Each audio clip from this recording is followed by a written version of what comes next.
Missile مارے گئے ختم، کیونکہ وہ اس وقت کی سپر پاور تھی.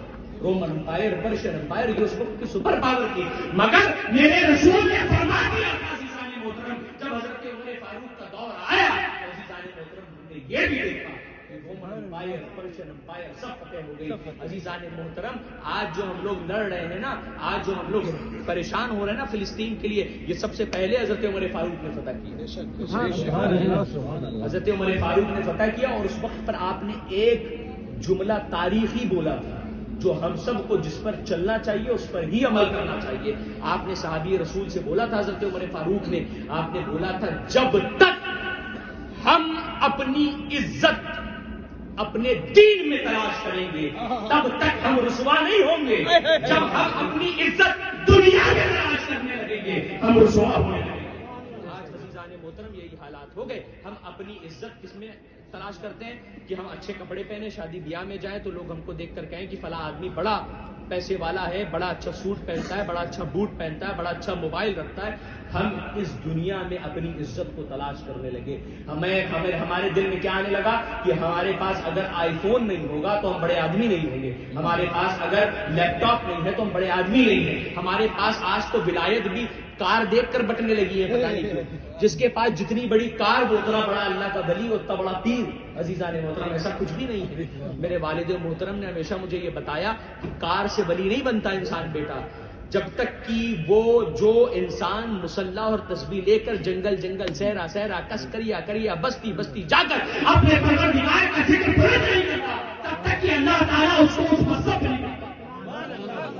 جب آپ صحرا صحرا اس کا ذکر کریں گے، جنگل جنگل جا کر اس کو یاد کریں گے، جب اس کا نام لیں گے، جب آپ ایکانت میں اس کو یاد کریں گے تو بستی والوں کے دلوں میں آپ کی محبت ڈالے گا. ایسے نہیں کہ بڑی سی کار میں فارچونر میں بیٹھ کے آئے تو یہ زیادہ بڑے والے پیر ہیں، چھوٹی والی کار میں بیٹھ کے آئے تو یہ چھوٹے والے پیر ہیں، اور اگر ہیلی کاپٹر میں اگر پیر صاحب آ گئے تو اور مصیبت ہو گئی، سارے کود پڑے، یہی سب سے بڑے پیر ہیں. ایسا کچھ نہیں ہے. ولایت ان سب چیزوں سے نہیں ملتی عزیزان محترم. ولایت ہے اللہ رب العزت کے طریقے پہ چلنے پہ، تقوی اختیار کرنے پہ، اللہ رب العزت کے سے محبت کرنا، ان کے رسول سے محبت کرنا، محبت کرنے کے ساتھ ساتھ ان کے طریقے پہ چلنا، تب جا کر آپ کو عزت ملے گی. بتائیے کون سی فارچونر تھی حضرت بلال کے پاس؟ کون سا ہیلی کاپٹر حضرت بلال کے پاس تھا؟ کون سی فارچونر حضرت عمر فاروق کے پاس تھی؟ کون سی فارچونر حضرت ابوبکر صدیق کے پاس تھی؟ کون سی فارچونر کہتے ہیں کہ حضرت عثمان غنی کے پاس تھی؟ کون سی فارچونر مولا علی کے پاس تھی؟ مولا کائنات کا تو دور دیکھیے آپ، خلافت کا. عزیزان محترم کوئی بھوکا سو نہیں سکتا تھا حضرت علی کے دور پر. اللہ حضرت امام، ایک شخص آیا حضرت علی کو قتل کرنے کے لیے، قتل کرنے کے ارادے سے آیا، اور آپ اس وقت کے خلیفہ تھے. آپ اس وقت کے خلیفہ تھے. کہنے کا امیر المومنین کہاں ہے؟ تو آپ نے کہا بیٹھ جاؤ، بیٹھو میرے ساتھ کچھ کھا لو، پھر اس کے بعد میں بتاتا ہوں. عزیزان محترم وہ بیٹھ گیا. حضرت علی نے اپنی سوکھی ہوئی روٹیاں نکال کر رکھ، اب جب سوکھی ہوئی روٹیاں دیکھی اس نے تو تھوڑا سا چبایا، چبی نہیں اس سے. کہا کہ یہ کیسے کھا لیتے ہو؟ کہا پانی میں ڈوب ڈوب کے کھا لیتا ہوں. تو پانی میں ڈوب ڈوب کے کھایا تو اس کو مزہ نہیں آیا. کہا کہ لگ رہا ہے تم کو مزہ نہیں آ رہا ہے. کہا نہیں مجھے تو نہیں اچھی لگ رہی ہے، پتا نہیں تم کیسے کھا لیتے ہو بابا. تو کہا کہ ایسا کرو سامنے چلے جاؤ، وہاں پر دسترخوان لگا ہوا ہے، بہترین کھانا ملے گا، کھا لینا چاہیے. آپ جب وہاں پر پہنچے،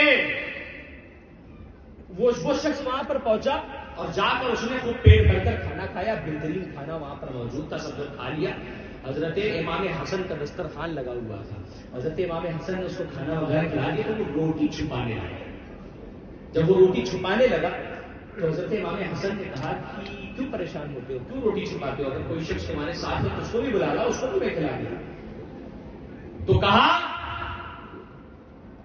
میں روٹی اس لیے چھپا رہا ہوں، ایک بابا باہر بیٹھے ہوئے جو سوکھی روٹیاں کھا رہے ہیں، انہوں نے مجھے دعوت دی تھی کھانے کے لیے، تو میں نے وہ بابا سے میں نے بہت اصرار کیا کہ آپ بھی یہاں آ جاؤ، تو یہاں نہیں آتے. میں روٹی چھپا کے ان کے لیے اس لیے لے جا رہا ہوں کہ وہ یہ کھا لیں تو ان کا پیٹ بھر جائے. تو عزیزان محترم حضرت امام حسن کہنے لگے کیا تم ان کو نہیں پہچانتے؟ تو کہا نہیں پہچانتے. کہا کہ وہ میرے بابا اس وقت کے خلیفہ ہیں، امیر المومنین ہیں، حضرت علی ہیں، یہ اسی طریقے سے روٹی کھاتے ہیں. اگر ان سے میں کہتا ہوں کہ بابا جان آ کر میرے دسترخوان میں کچھ کھا لو تو آپ فرماتے ہیں کہ اس کا حساب بھی اللہ کے یہاں علی کو دینا پڑے گا عزیزان محترم.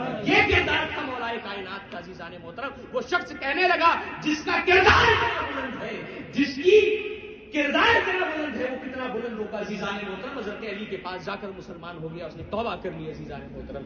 عزیزان محترم یہ کردار تھا مولا کائنات کا.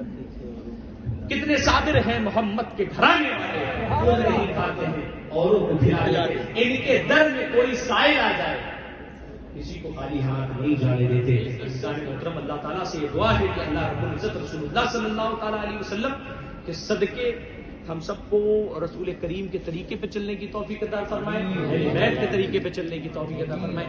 ایک آخری جملہ کہہ کر اپنی بات کو ختم کرتا ہوں عزیزان محترم کہ پیر کیسا ہونا چاہیے اور مرید کیسا ہونا چاہیے. دیکھیے پیر جناب محمد رسول اللہ جیسا سبحان اللہ. ایک بوڑھی عورت، دیکھیے کیسا پیر ہونا چاہیے. بوڑھی عورت مدینے میں جس سے کوئی بات نہیں، تھوڑی دماغ سے ڈسٹرب، رسول کریم صلی اللہ تعالیٰ علیہ وسلم کو جہاں چاہتی وہاں لے جاتی، رسول اللہ صلی اللہ تعالیٰ علیہ وسلم اس کے ساتھ ساتھ چلے جاتے. حضرت عمر فاروق نے کہا یا رسول اللہ یہ تو پاگل ہے، پورا مدینہ اسے کوئی، پورے مدینے میں کوئی اس سے بات نہیں کرتا. رسول کریم صلی اللہ تعالیٰ علیہ وسلم نے ارشاد فرمایا جس سے کوئی بات نہیں کرتا عمر، اس سے محمد رسول اللہ.